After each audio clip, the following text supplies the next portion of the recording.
छोड़ाचार्य की शासन जी महाराज को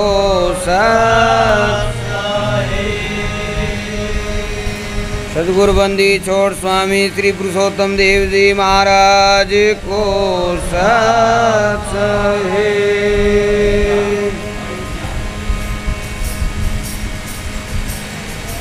अर्चनीय वंदनीय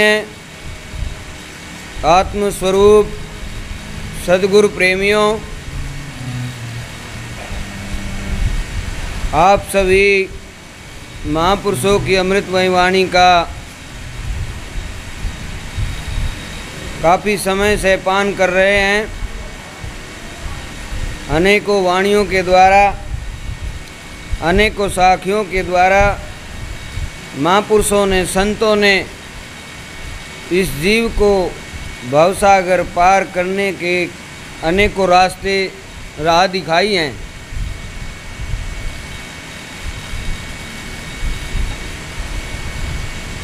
नरचेत गुमानी काया न तेरे संग चले साथ चले। चेतने का ये अवसर मिला हुआ है। इस मनुष्य योनि में ही ये जीव वो नाम की कमाई कर सकता है जिस नाम का, जिस भजन का, जिस सुमरन का इस जीव ने वहाँ गर्भवास के अंदर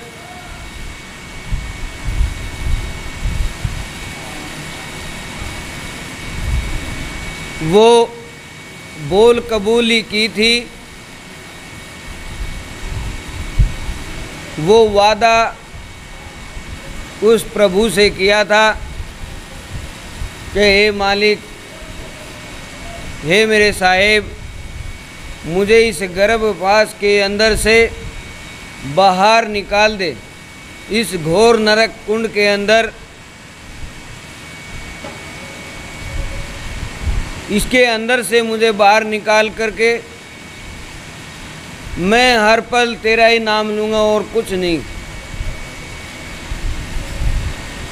और बाहर आकर के इस मोह माया में फंस कर के, लोभ में, काम में, क्रोध में, राग, द्वेष, तितिक्षा, एक दूसरे की चुगला निंदी, ये सब इसमें फंस कर के, और ये जीव उस वचन को भूल गया जो वचन उस गर्भवास के अंदर भरा था कि मैं हर पल, हर घड़ी तेरा ही नाम लूँगा, इसके अलावा और कुछ नहीं करूँगा। लेकिन यहाँ आकर के इस संसार में फंस कर के, संसार नाम दिया है संतों ने संशय का। जहाँ संशय उत्पन्न हो जाए वहीं समझ लेना कि हम संसार के अंदर फंस गए। और संशय नाम किसका कहा है? संशय नाम का है जिसमें हम अपनी वृत्ति को उलझा लेते हैं। जिस संसार में हम अपनी वृत्ति को उलझा लें वही संशय है। और उस संशय का जो समाधान होगा वो होगा सतगुरु महाराज के चरणों में, उनके सत्संग में, भजन में। और कहीं इसका निवारण होने वाला नहीं है। तो ये मनुष्य योनि मिली इस जीव को सर्वश्रेष्ठ योनि संतों ने बताया। बड़े भाग मानुष तन पावा, सुर दुर्लभ सदग्रंथन गावा। सभी ग्रंथों ने फरमाया है कि ये मनुष्य की योनि बड़ी दुर्लभता से मिलती है, ऐसे ही किसी को प्राप्त नहीं होती। देवता भी इसकी आस करते हैं कि मनुष्य योनि प्राप्त हो जाए। इतनी सर्वश्रेष्ठ योनि। पहले तो ये मनुष्य योनि मिल गई और दूसरा मिल गया गुरु का हमें वो निज नाम, जो गुरु ने वो रास्ता बता दिया भजन करने का। सुमरन करने का, सत्संग करने का अच्छे मार्ग पर लगा दिया। ये सारी चीज़ें सिर्फ मनुष्य योनि में सिखाई जाती हैं, मनुष्य योनि में बताई जा सकती हैं, और अन्य कोई योनि में ना तो समझने वाला है कोई, ना कोई बताने वाला है। इसलिए महापुरुषों ने इस योनि को सर्वश्रेष्ठ बताया।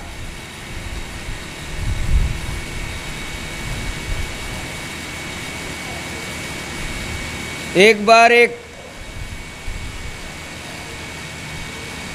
राबिया एक बुढ़िया थी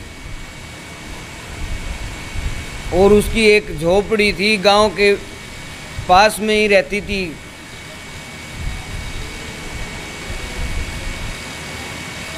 एक दिन उसकी कोई वस्तु खो गई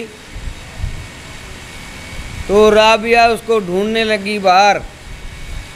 झोंपड़ी के बाहर राबिया ने ढूंढा, काफ़ी देर मशक्क़त करते हुए हो गई, लेकिन वो वस्तु नहीं मिली, प्राप्त नहीं हुई।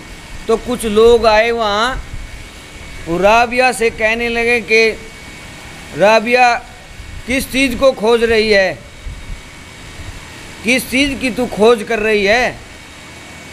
राबिया कहने लगी मेरी कोई वस्तु खो गई है और मैं उस चीज़ की खोज कर रही हूँ, उस वस्तु की खोज कर रही हूँ।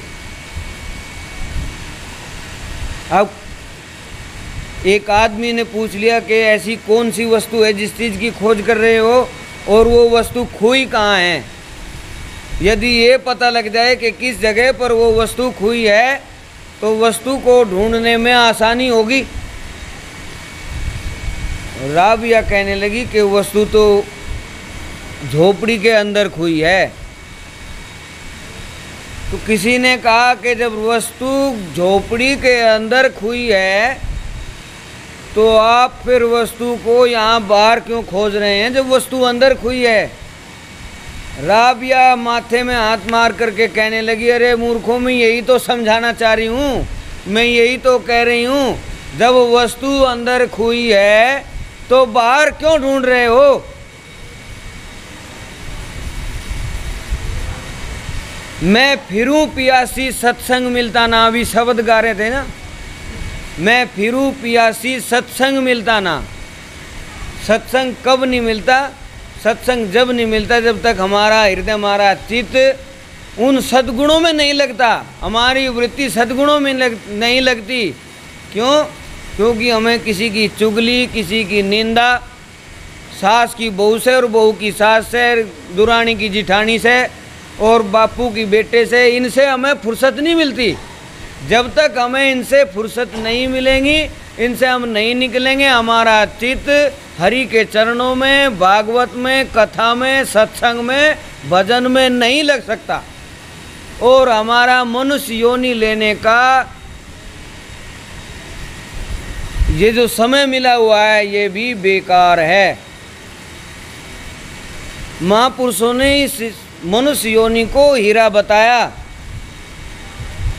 सर्वश्रेष्ठ बताया कि श्रेष्ठों में सर्वश्रेष्ठ योनि है। 84 लाख योनियों में सर्वश्रेष्ठ बता दिया इस योनि को।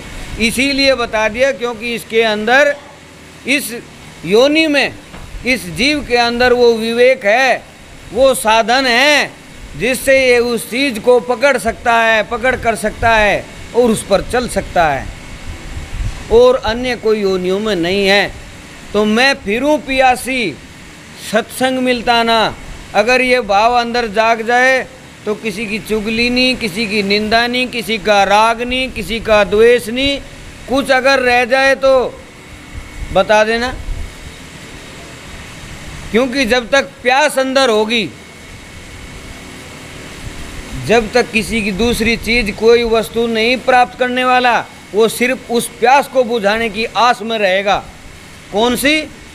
सत्संग रूपी प्यास, भजन रूपी प्यास, प्रवचन रूपी प्यास और प्रभु परमात्मा की आनंद रूपी प्यास को बुझाने के निष्ठा में रहेगा, और उसकी कहीं वृत्ति लगने वाली नहीं है।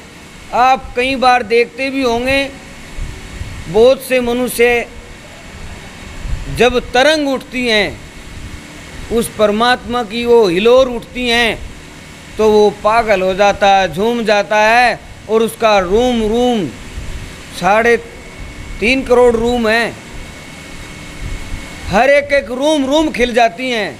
जब कोई शब्द ऐसा गुंजार होता है कि वो आत्मिक कल्याण को ऐसे बाहर निकालता है कि वो बस उसी में ऐसे गोते लगाता है, ऐसे चक्कर खाता है कि मानो उसकी आत्मा परमात्मा में मिल गई हो, विलीन हो गई हो, तृप्त हो गई हो। जैसे कोई आहार इतना अच्छा हम करते हैं कि उसका स्वाद ऐसा होता है कि मानो उसके स्वाद की व्याख्या नहीं कर सकते आप। जिसके स्वाद की आप व्याख्या नहीं कर सकते, मानो वो उसके प्रेम में वशीभूत हो गया हो, ऐसे तृप्त हो जाता है, ऐसे लीन हो जाता है। उसको ही बोलते हैं आत्मा सो परमात्मा। और परमात्मा कहीं खोया नहीं है। हम खोजना नहीं चाहते, हम उसको जानना नहीं चाहते, क्योंकि हमारी तो ये ही ख़त्म नहीं होती, हम तो इनसे ही बाहर नहीं निकलते। और देखो संतों ने क्या बताया, मंदिर में तो बूत धरे और मैं जितने सफम सफाई है, इस दिल दरगाह में देख ले खुद नूर इलाई है। इसके अंदर बैठा हुआ है परमात्मा। हम खोजना नहीं चाहते, हम वो मेहनत नहीं करना चाहते, क्योंकि हमारे बस में नहीं है। हमारे बस में क्या, हम दूसरे के बस में हो गए हैं। किसके? काम, क्रोध, राग, द्वेष, लोभ, मोह, तितिक्षा, सम, दम, इनके वशीभूत हो गए हैं हम। शब्द, स्पर्श, रूप, रस, गंध, इन 5 तन मात्राओं के वशीभूत हो गए हम। इनसे हम बाहर नहीं निकल पाते। एक चीज को हम नहीं छोड़ पाते, क्या? अहंकार। इस चीज को नहीं छोड़ सकते आप। क्यों नहीं छोड़ सकते? इसलिए नहीं छोड़ सकते क्योंकि हमारे अंदर वो प्यास नहीं जागी। जिस दिन वो प्यास जाग जाएगी, उस दिन आप को सत्संग में बैठे हुए कोई और चीज़ अच्छी नहीं लगेगी। सिर्फ वो प्रवचन, वो भजन, वो सत्संग, बस वही प्यारा लगेगा और कुछ से प्यारा नहीं लगेगा।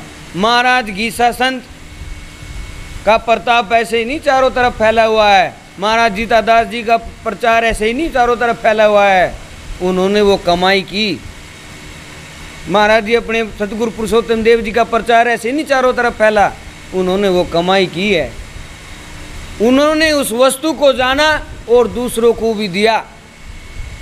कहते हैं जीता दवा खाई जा सो खाना, औरों को भी दीजिए। आरती में आता है ना, अगर भाई तुझसे खाई जा, जितनी खाई जा, खाना औरों को भी दीजिए। ये तो बांटने से बढ़ती है, घटती नहीं। तो महाराज गीसा संत का एक सेवक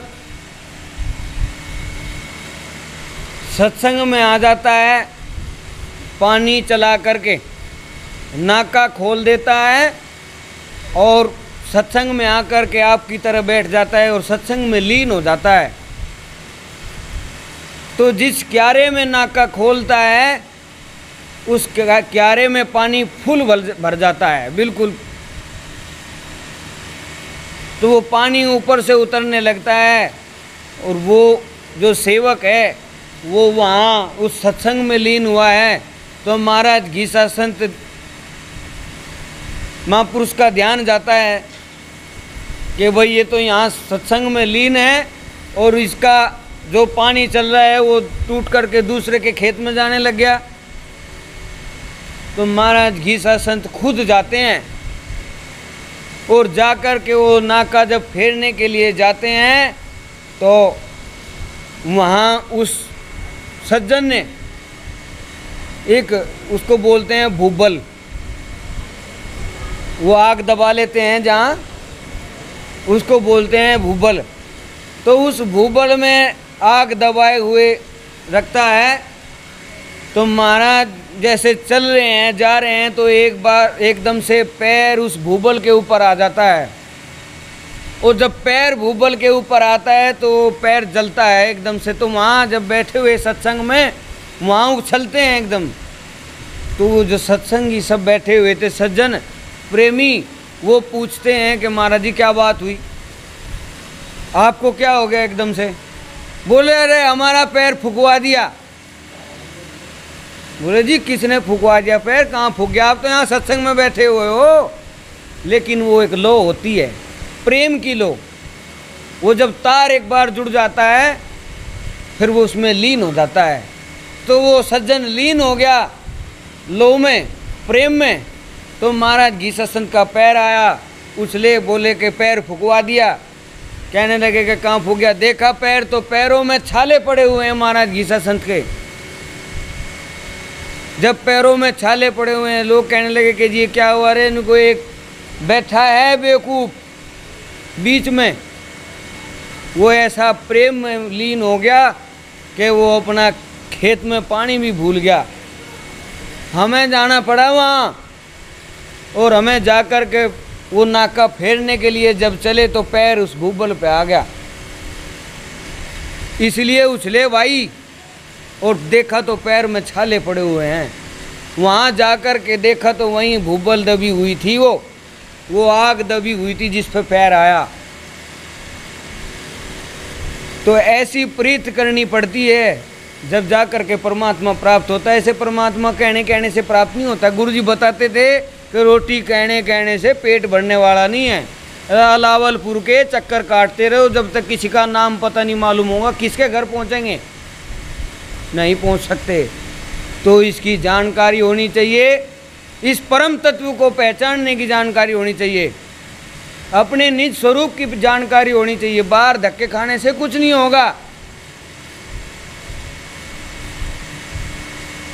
तीरथ बरत भटकत फिरे इनमें क्या पावे? इनमें कुछ नहीं पा सकता, क्योंकि कहते हैं पानी में मीन पियासी मोए सुन सुनावे हंसी। आत्म ज्ञान बिना नर भटके, कोई मथुरा कोई काशी। क्या बताया आगे फिर? जैसे मृग नाभि कस्तूरी, बन बन फिरे उदासी। हैं मृग के अंदर नाभि होती है और वो चक्कर लगाता फिरता है सारे जंगल के, लेकिन उसको ज्ञान नहीं है तेरे अंदर कस्तूरी है। अगर उसको ज्ञान हो जाए तो उस चीज़ को पाले। तो ज्ञान इस जीव को कैसे होता है? वो सत्संग को सुनने से, ग्रहण करने से, उस पर चलने से, संतों की शरण में जाने से जब इस जीव का कल्याण होता है। और कल्याण करने का समय अब मिला हुआ है इस मनुष्य योनि के अंदर। यदि अब हम इसको जान सकते हैं, पहचान सकते हैं, तभी हम परमात्मा से प्रेम कर सकते हैं, उसको जान सकते हैं, उसको मान सकते हैं, उस पर चल सकते हैं। अन्यथा कोई समय हमारे पास ऐसा नहीं आएगा कि हमें किसी और योनि में ऐसा समय मिल जाए। हाँ जी, ले आओ। तो अभी चाय का प्रसाद तैयार हो गया है, आप